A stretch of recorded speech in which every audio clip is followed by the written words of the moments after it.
Tá, então iniciou aqui a gravação e hoje a gente vai falar sobre tecidos conjuntivos especiais.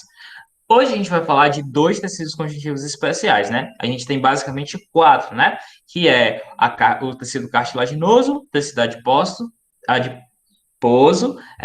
tecido ósseo, não, é tecido ósseo, adiposo, cartilaginoso e o tecido hematopoético, que no caso envolve o sangue também, tá? Então são esses quatro tipos de tecidos que a gente vai estudar aqui, só que hoje a gente vai estudar só o adiposo e o cartilaginoso. Na próxima aula a gente vê o ósseo e o sanguíneo, e aí a gente encerra a parte do tecido conjuntivo. Beleza? Então, vamos lá para o início aqui da nossa aula sobre tecidos adiposos e tecidos cartilaginosos. A gente vai começar a falar sobre o tecido adiposo e aí a gente parte para o tecido cartilaginoso em seguida. Eu vou só ver se minha cabeça não está no meio da apresentação e aí a gente prossegue. Então, vamos trocar aqui. Não, minha cabeça não está no meio, está ótimo. Então, vamos lá.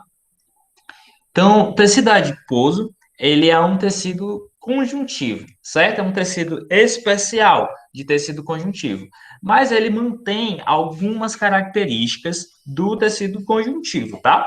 Então, o tecido adiposo, ele também tem uma função de preencher espaços, né? Ele vai ocupar espaços que antes não eram ocupados, eram espaços vazios. Ele vai ocupar lá aquele espaço, mas ele tem algumas características que diferem um pouco do tecido conjuntivo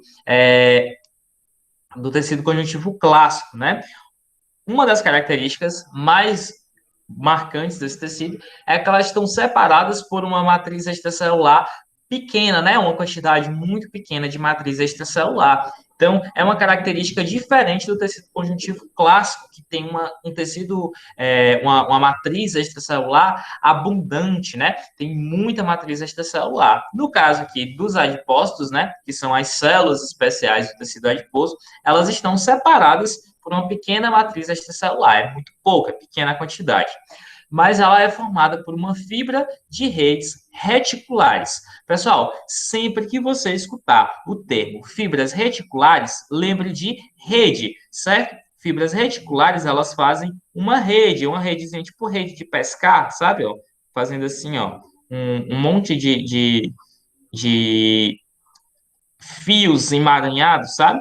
Então, essas fibras aqui, ó, a gente chama de fibras reticulares, tá? Então, que elas formam elas têm um formatinho de rede. Beleza. Então, a gente tem dois tipos de tecido adiposo principais, né? A gente tem o tecido adiposo unilocular e o multilocular. A gente vai começar falando aqui do tecido adiposo unilocular. O tecido adiposo unilocular, a gota de gordura que está dentro da célula, né? Ela vai ocupar um espaço único dentro do citoplasma, certo? Dentro do citoplasma da célula vai ter uma gotona de gordura lá, bem grande, e essa gordura aí vai ter todas as funções que uma gordura normal possui, mas ela vai ocupar apenas um espaço. É por isso que é chamado de unilocular. Uni vem de certo? Então, locus vem de local. Então, ela ocupa um único local dentro do citoplasma do adipócito.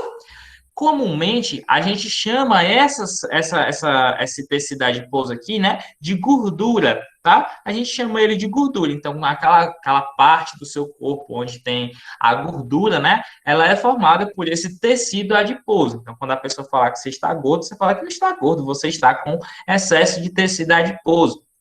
O que dá na mesma, mas aí fica mais chique de você falar, né? Então, a gordura, ela vai ter uma coloração diferenciada, certo? Ela vai ter a gordura em si, ela é incolor, né? A gordura sozinha mesmo, ela não vai ter uma coloração. Mas, se você observar a gordura que está no tecido adiposo, ela vai sim possuir coloração. Vai ter uma coloração amarela. Mas essa coloração amarela não vem do fato dessa gordura ter algum pigmento que dê essa coloração para ele. É por causa das vitaminas. Aí você vai lembrar, lá do começo do ano, quando a gente falou de vitaminas, você vai lembrar que existem vitaminas que se dissolvem, né, em gorduras, são as lipossolúveis, tá? Então, essas vitaminas lipossolúveis aqui, elas são dissolvidas aqui no tecido adiposo, tá? E dão a este tecido uma coloração amarelada, tá? Então, a função deste tecido aqui são as mesmas do tecido adiposo, qualquer tecido adiposo, né? Vai ser reserva energética, isolante térmico, proteção contra choques mecânicos. Normalmente, este tipo de tecido adiposo unilocular está presente na gente, né? Nós, seres humanos, temos esse tipo de tecido adiposo aqui unilocular, tá? Então, nós, seres humanos, alguns outros mamíferos também possuem tecido adiposo unilocular. Beleza. E aí a gente tem um segundo tipo de tecido adiposo, né? Que é o tecido adiposo multilocular. Aliás, antes da gente passar para a parte aqui do multilocular, eu quero mostrar para vocês um esqueminha aqui do tecido adiposo, certo? Pessoal, normalmente o tecido adiposo, ele tem o núcleo da célula, né? Ele não é centralizado, ele é mais próximo da base da membrana, né? Ele é mais próximo da borda aqui da membrana. Por quê? A reserva de gordura empurra o núcleo lá para o cantinho, né? Ela empurra todas as organelas para um canto, porque ela vai ocupar grande parte do citoplasma. Então, todas as organelas elas vão ficar espremidinhas aqui em um determinado canto. Então, se você observar uma lâmina que tenha as células com os núcleos mais apertadinhos lá no canto, já é um indício aí de que essa célula é uma célula de tecido adiposo. Então, você já vai lá e marca tecido adiposo, tá bom? Então, vamos passar aqui agora para o tecido adiposo multilocular. Ó, se o unilocular ele estava presente em apenas um local, o multilocular ele vai estar presente em vários locais. Então, a diferença entre o tecido adiposo unilocular e o multilocular é que ambos vão ter gorduras, mas esse daqui vai estar presente em apenas um local e esse daqui vai estar presente em vários locais. É mais ou menos como se fosse assim, ó, uma célulazinha com vários pinguinhos de gordura separados dentro do citoplasma destas células aqui, tá? Então, o que é que vai acontecer aqui? Este tecido adiposo multilocular, ele normalmente ocorre em organismos que hibernam, certo? Hibernar, animais que hibernam, são aqueles organismos que dormem durante um grande período de tempo, né? Na verdade, ele não dorme, né? Ele diminui suas atividades metabólicas ao máximo para que ele consiga sobreviver a, por exemplo, um inverno muito rigoroso. Então, locais onde possuem um inverno muito rigoroso, os animais, normalmente mamíferos, eles hibernam, né? Os ursos hibernam, alguns tipos de esquilos, eles hibernam também, né? Então, para que ele possa passar esse tempo todo sem se alimentar, ele vai ter que gastar energia, né? Ele vai ter que gastar energia para realizar mesmo atividades metabólicas muito pequenas. E essa energia aí vem das gorduras. Então, essa gordura que vem aqui do tecido multilocular, ela tem uma coloração mais escura, né? Ela também devido a outras substâncias, né? Não é por causa dela mesmo, por causa dela em si que ela tem pigmentação. Não, são as substâncias que estão dissolvidas nela, que vão estar em maior quantidade. Logo, ela vai ter uma coloração mais escura. Então, a gente chama essa gordura aqui de gordura parda ou gordura marrom, certo? Então, há uma diferença aí entre o tecido multilocular e o unilocular. Tecido adiposo unilocular e multilocular podem ser diferidos tanto pela quantidade de locos em que eles ocupam dentro do citoplasma, como pela coloração da gordura que está presente nestes locos aí, certo? Então, esses animais aí vão utilizar essa gordura para fazer a queima dela, né, durante períodos que estão em invernos bem rigorosos. Então, as principais funções do tecido adiposo, a gente já citou, né? Mas vamos focar aqui de novo. Funções principais do sistema do tecido adiposo: reserva energética, isolante térmico, sustentação e proteção contra choques mecânicos. Então, a reserva energética, as gorduras, elas são nutrientes, né, energéticos. A gente utiliza esses nutrientes aí para gerar energia. A gente viu isso, sei lá, no começo do ano. Isolante térmico, como eu falei para vocês nas aulas anteriores, é muito difícil que a gordura perca energia e que ela, tanto de dentro para fora, como de fora para dentro, né? A, a reserva de calor vai ficar muito paradinha lá dentro da gordura. Ela tem dificuldade de trocar essa temperatura com o ambiente. Questão de sustentação, como eu falei para vocês, ela ocupa locais vazios do nosso corpo e proteção contra choques mecânicos é muito mais fácil você atingir um órgão, né, vital que não está protegido por uma camada de gordura do que aquele que está. A gordura atua como uma coisa meio fofinha, né? Se você pegar, por exemplo, uma pessoa muito magra e você pegar um cabo de vassoura e começar a bater nela, né, vai chegar muito mais perto dos ossos com mais facilidade do que uma pessoa mais gordinha, né? A pessoa mais gordinha, você bater nela com cabo de vassoura, vai ser mais difícil chegar no osso. Por favor, não estou dizendo para você bater nas pessoas com cabo de vassoura. Embora algumas pessoas mereçam, você não deve fazer isso, porque você pode ser preso, tá? Então, é basicamente essas funções aqui que o sistema, que o tecido adiposo pode atuar, né? Ele tem essas funções aqui. Opa! Agora, partindo para o tecido cartilaginoso, né? A gente vai ter outras funções, né? O tecido cartilaginoso, ele é um tipo de tecido conjuntivo também especial, né? E o tecido cartilaginoso, ele vai dar sustentação para o nosso corpo, certo? Algumas partes do nosso corpo são sustentadas com cartilagens, como, por exemplo, aqui, ó, o pavilhão da orelha e o nariz, tá? Então, o que seria o pavilhão da orelha? O pavilhão da orelha é essa parte aqui externa, né? Essa parte que você consegue tocar aqui é o que a gente chama de pavilhão da orelha. E o nariz, todo mundo sabe que é o nariz, pelo amor de Deus. Além disso, eles vão diminuir o atrito entre superfícies articulares. O que é que isso quer dizer? Pega aqui as nossas mãos, por exemplo. Quando você faz isso, né? Quando você dobra os seus dedos, o que é que você está fazendo? Você está arrastando um osso sobre o outro, para que gere um movimento, né? Só que se você utilizasse osso com osso, né? A cabeça do seu osso, ela ia se desgastar com o tempo. Então, qual é a adaptação que a gente conseguiu aqui? A gente forrou a cabeça dos ossos, né, com cartilagem. Para quê? Para que diminua o atrito, né? A cartilagem ela tem um aspecto mais liso do que o osso e ela vai diminuir o atrito, consequentemente diminuindo o desgaste do osso, para que a gente não fique, por exemplo, roendo o osso, né? Roendo a cabecinha do osso. Além disso, ela tem a função de manter alguns órgãos abertos, né? Por exemplo, a traqueia e os brônquios são órgãos, né, do sistema respiratório. Então, eles têm aquele aspecto cartilaginoso. A traqueia fica aqui, ó, na nossa garganta, e os brônquios ficam lá dentro do nosso pulmão, né? Então, ela não pode ser muito resistente, esses dois órgãos não podem ser muito resistentes, né? Porque tem que haver a passagem de ar, e em alguns momentos ele vai ter que fechar também, né? Quando, por exemplo, você vai fazer a deglutição, ele vai ter que fechar essa traga. Você não pode engolir e respirar ao mesmo tempo, senão você engasga.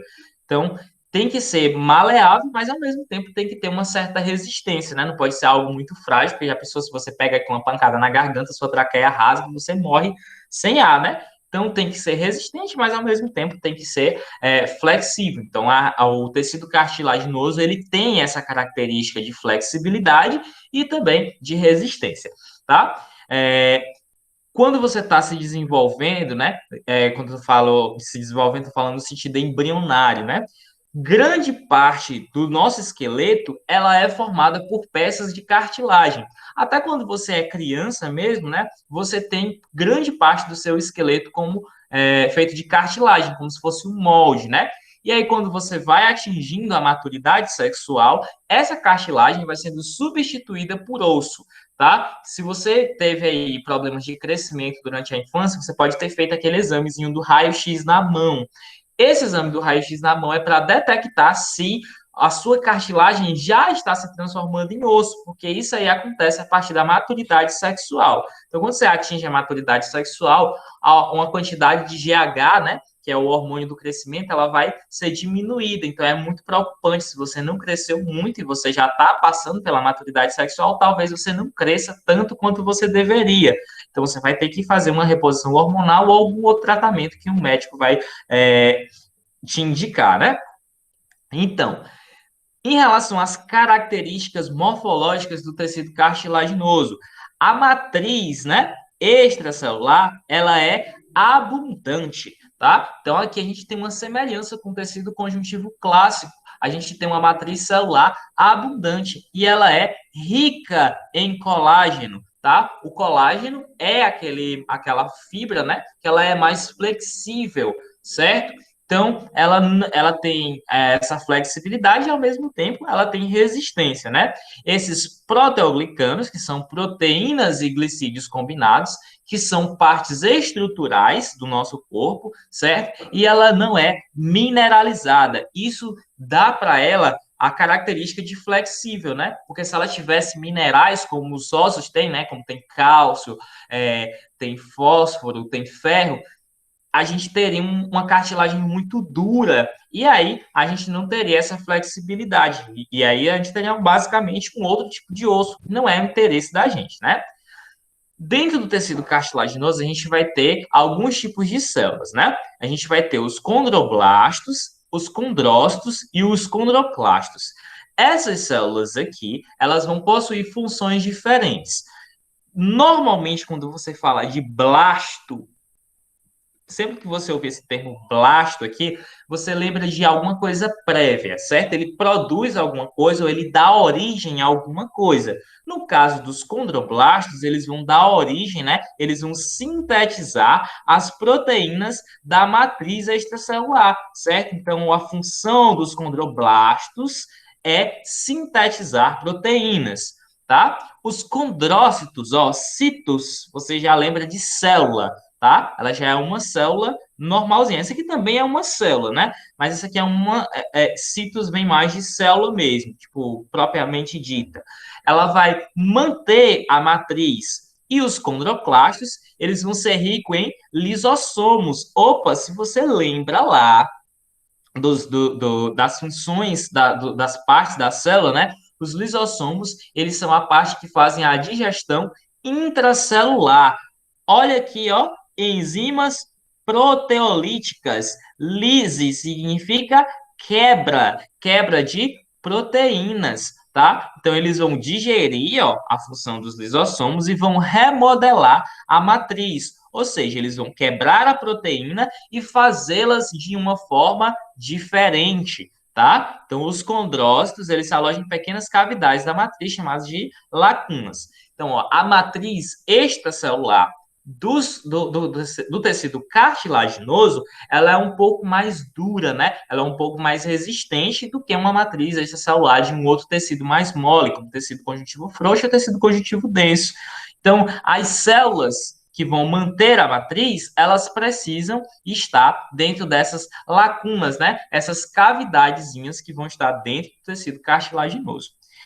Tá. Então, uma característica do tecido cartilaginoso, né? Ele é o único tipo de tecido conjuntivo que não é vascularizado, tá? Então, ó, se você, por exemplo, cortar aqui a sua orelha, não vai sair sangue da cartilagem, né? Talvez saia sangue da parte que é vascularizada do tecido que está aqui por baixo, né? Da derme, mas não por causa da cartilagem. A cartilagem não é vascularizada, tá? Então, por isso que as peças de cartilagem, elas tendem a ser delgadas, né? Elas tendem a ser finas, para facilitar a troca de gases e facilitar a troca de nutrientes, tá?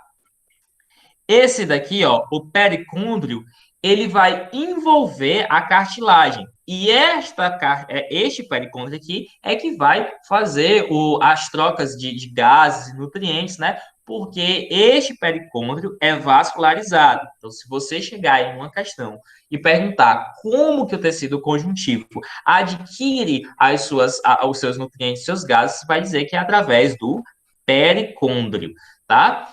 E aí, eles que vão levar os metabólitos, né? O gás carbônico e todas aquelas coisas que são produzidas no metabolismo da célula. Quando eu falo essas outras coisas, vocês sabem que eu estou falando de excretas nitrogenadas, eu estou falando de restos de nutrientes que não foram aproveitados, né? E aí eles vão ser excretados do nosso corpo. Nós temos três tipos básicos de cartilagem. A gente tem a cartilagem hialina, que é a cartilagem mais comum, certo? E aí, essa cartilagem hialina aí, a gente vai encontrar ela na laringe, né? Que é também aqui na nossa garganta, né? Na traqueia, nos brônquios e nas extremidades dos ossos. Então, ela vai ocupar parte das articulações, tá? Parte das articulações vão ser feitas de cartilagem hialina. A cartilagem elástica, tá? Ela vai ela vai fundar, não, já dizendo, ela vai compor o septo nasal, né? Que é esse tracinho aqui que fica aqui no meio do nosso nariz, que divide as duas cavidades do nariz. Na orelha externa, né? Que é essa aqui, é o nosso pavilhão. E na epiglote. Se você perceber, ó, essa cartilagem aqui, você consegue dobrar ela com facilidade, né? Por isso que ela é elástica. Aí, por qual a diferença entre elas duas aqui, ó? A elástica, ela tem bastante fibras colágenas e uma grande quantidade de fibras elásticas. Essa hialina aqui, ó, tem poucas fibras colágenas e ela tem uma matriz mais homogênea, né? Ela não tem uma mistura muito grande, você não consegue perceber as fibras espalhadas lá na matriz, né? Já a cartilagem fibrosa, ela vai ter muitas fibras de colágenos que são espessas, tá? E aí a gente vai ter uma grande quantidade dessas fibras aqui com as células cartilaginosas. E aí vai gerar uma cartilagem mais dura, né? Uma cartilagem mais resistente.